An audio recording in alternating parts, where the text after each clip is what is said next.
son sahneyi de Osman İbni Affan radıyallahu anh anlatıyor. Diyor ki, oğlu Abdullah oturmuş, kanlar içindeki babasının başını da dizine koymuştu. Yani Ömer'in başı oğlu Abdullah'ın dizinde. Ömer de artık iyice can çekişmeye başlamış. Demiş ki, oğlum başımı toprağa koy demiş.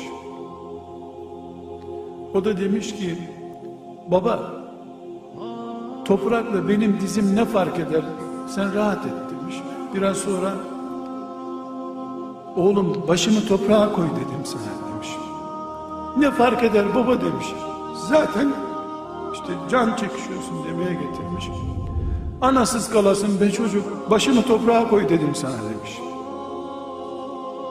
Üçüncü defa deyince başını yere koymuş.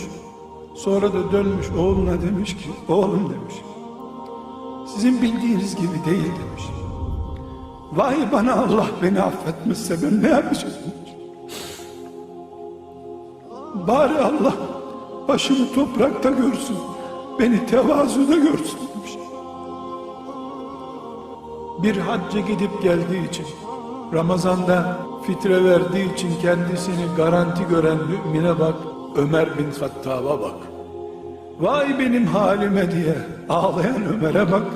Hocalara 5-10 kuruş verip hatim indirttiği için babasını cennette bilen insanların aldanışlarına bak. Ağlamak hakkımız bile bulunduğunu zannetmiyor. Bu gerçeklerin bizi ağlatması lazım. Ömer'in duygusallığı değil, halimiz bizi ağlatmalı.